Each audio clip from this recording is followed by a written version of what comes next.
시청자 여러분 안녕하십니까? VOA 뉴스투데이 시작합니다.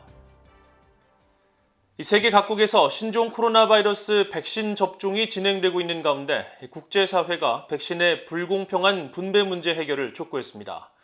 아시아 국가들 가운데서는 북한이 유일하게 아직까지 백신 접종이 이루어지지 않았다는 지적이 나왔는데 이런 상황에서 국제 컨설팅 업체는 북한의 경제 성장률을 추가로 하향 조정했습니다. 첫 소식 오택성 기자가 보도합니다. 헨리에타 포어 유엔 아동기금 유니세프 총재는 26일 세계보건기구 WHO 기자회견에 참석해 저소득 국가들에 대한 신종 코로나 바이러스 백신 분배를 촉구했습니다. 집단 면역과 관련해서 어느 한 곳에서 증가하는 위협은 모든 곳에서의 위협을 의미한다며 저소득 국가에 백신이 공급되지 않는 것은 현명한 일이 아니라고 강조했습니다. Over the past few months, we have repeatedly expressed our deep concern with the inequitable distribution of COVID-19 vaccines. More than 81% have been given in high and upper middle income countries. 이와 관련해 아직까지 백신 접종이 이루어지지 않은 국가 중에 북한이 포함된다는 지적이 나왔습니다. AFP 통신은 지난 24일 보도에서 지금까지 12개 나라에서 백신 접종이 이루어지지 않았다면서 그중 북한은 아시아에서 백신 접종을 하지 않은 유일한 나라라고 지적했습니다. 영국 옥스퍼드 대학이 운영하는 국제 통계 사이트 아워월드인 데이터는 전 세계에서 이루어지고 있는 접종 현황 자료를 수집해 공개하고 있는데 여기서도 북한과 관련한 내용은 공란으로 처리됐습니다. 이런 가운데 국제 신용평가사 피치의 모회사인 피치그룹 산하 컨설팅 업체인 피치솔루션스는 최근 북한의 올해 경제 성장률 전망치를 추가로 하향 조정했습니다. 이 기관은 보고서를 통해 하향 조정의 주요 원인은 코로나 팬데믹이라며 당초 예상됐던 전망치인 북한의 올해 경제 성장률을 2.5%에서 0.5%로 낮춘다고 밝혔습니다. 앞서 지난 2월에도 북한의 경제 성장률 전망치를 예상하며 전년 대비 3.5%에서 2.5%로 낮췄는데 두 달 만에 다시 대폭 하향 조정에 발표한 겁니다. 보고서는 특히 최근 북중 교역이 재개될 조짐이 보인다는 분석이 나오고 있지만 그럼에도 북한은 수출보다 수입을 더 많이 하기 때문에 북한의 경제 성장엔 큰 영향이 없을 것이라고 내다봤습니다. 실제 북한의 최대 교역국인 중국 해관총서가 공개한 지난 3월 중국의 대북 교역 자료에 따르면 북한은 중국으로부터 약 1,200만 달러 상당의 물품을 수입한 반면 대중국 수출액은 130만 달러에 불과했습니다. 보고서는 또 코로나 상황과 더해 계속되고 있는 대북 제재 역시 북한의 경제 성장 전망을 압박할 것이라고 내다봤습니다. 코로나 상황이 시작되기 전인 2017년부터 본격적인 제재가 시행돼 지난 2019년엔 2001년에 비해 북한의 대외 무역이 87%나 줄었다는 겁니다. 보고서는 이어 올해 출범한 바이든 행정부는 북한이 핵무기 프로그램을 포기하지 않는 한 대북 제재를 계속할 것으로 전망하며 이는 북한의 경제 성장을 압박하는 요인이 될 것이라고 분석했습니다. VOA 뉴스 오택성입니다.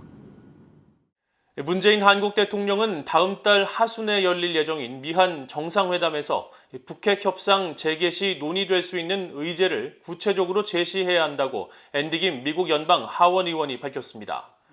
앤디 김 의원은 26일 미국 조지 워싱턴대 한국학연구소가 주최한 미한 관계 관련 화상대담에서 바이든 행정부가 새로 들어섰고 지난 1년간 신종 코로나 바이러스 여파로 북한 정권의 상황도 변한 만큼 다음 달 말로 예정된 미한 정상회담에서 양국이 북한과의 협상 의제를 명확히 정해야 한다고 지적했습니다. 김 의원은 그러면서 특히 문 대통령은 현재 구상하는 대북 정책이나 협상 재개 전략에 대해 무엇이 여전히 협상 테이블 위에 있는지 등 좀 더 구체적이고 자세한 내용을 준비해 올 필요가 있으며 명확성을 갖고 미국에 올 수 있기를 바란다고 말했습니다. 또 지난 몇 년간 한국과 일본의 관계 악화는 자신이 보아온 것 중에서 가장 심하다면서 이는 북한을 포함한 여러 사안에서 진전을 이뤄나가는 미국과 한국, 일본의 공동 능력에 해롭게 작용할 수 있다고 지적했습니다. 미국의 93회 아카데미 시상식에서 미국 독립영화 미나리에 출연한 한국의 윤여정 씨가 여우 조연상을 받았습니다. 미국 언론들은 한국인 배우 최초의 오스카상 수상 소식을 전하면서 오랫동안 영향력 있는 배우로 활동해온 윤여정 씨를 소개했는데 지난해 영화 기생충이 아카데미상을 수상한 이후 한국 영화계에 또 다른 자랑거리가 생겼다고 전했습니다. 조은정 기자가 보도합니다. 한국계 미국 이민 가정의 삶을 다룬 영화 미나리에 출연한 배우 윤여정 씨가 제93회 아카데미상 시상식에서 한국 배우 최초로 미국 아카데미 여우조연상을 수상했습니다. ABC, CNN, NPR 방송 등 미국 주요 언론은 일제히 한국인 배우 최초의 아카데미 오스카상 수상 소식을 알렸습니다. 미국 AP통신은 윤여정 씨가 아시아 배우로서 1957년 영화 사요나라의 일본인 배우 우메키 미요시 이후 60여 년 만에 두 번째 아카데미 여우조연상 수상이라고 소개했습니다. 윤 씨는 25일 시상식 후 LA에서 열린 기자간담회에서 할머니와 부모의 희생은 세계적으로 보편적인 이야기라면서 그것이 사람들을 움직였다고 말했습니다. 우리의 진심으로 만든 영화고 그 진심이 어떻게 통한 건 것 같아서. 영화 미나리는 1980년대에 어린 두 남매를 데리고 미국으로 이민 온 젊은 한인 부부와 뒤늦게 합류한 외할머니가 아칸소주의 작은 시골 마을에 힘겹게 정착해가는 과정을 그렸습니다. 올해 74세인 윤여정 씨는 미나리에서 이민자인 딸 부부의 아이들을 돌보러 미국에 건너온 할머니 순자를 연기했는데 지난 2월 VOA와의 인터뷰에서도 보편적인 가족애를 강조했습니다. Strong boy, strong boy. She's trying to help them as a babysitter while they are gone for work. That was just all mother do, universally, Greek or Korean or American. I think it's just universal. That's why I think people like this movie. 미나리는 지난해 썬댄스 영화제에서 대상과 관객상을 수상하며 화제를 모은 뒤 1년여 동안 미국 영화협회, 미국 배우조합상 등 100여 개의 상을 수상했고 이 중 30여 개를 윤여정 씨가 받았습니다. AP통신은 지난해 봉준호 감독의 기생충이 아카데미에서 작품상, 감독상 등 4관왕을 차지했지만 한국인 배우들은 수상을 하지 못했는데 이번에는 윤여정 씨가 상을 받게 됐다고 소개했습니다. 또 LA타임스는 지난해 기생충의 수상에 이어 이번에 윤여정 씨가 아카데미에서 상을 수상하면서 한국 영화계에 또 다른 자랑거리가 생겼다고 평가했습니다. VOA 뉴스 조은정입니다. 한국인 배우 윤여정 씨가 영화 미나리로 미국 아카데미 시상식에서 한국인 최초 여우조연상을 수상한 데 대해 주한 미국 대사관이 축하 메시지를 보냈습니다. 주한 미국 대사관은 26일 사회 연결망 서비스를 통해 윤여정 씨에게 큰 축하를 보낸다면서 그녀의 수상 장면이 담긴 사진을 함께 게재했습니다. 로버트 랩슨 주한 미국 대사 대리도 이날 자신의 사회 연결망 서비스를 통해 미국 아카데미상 수상자들과 후보자들을 비롯해 여우조연상을 탄 윤여정 배우에게 축하 인사를 전하고 그는 대단한 배우이자 훌륭한 어머니라고 말했습니다.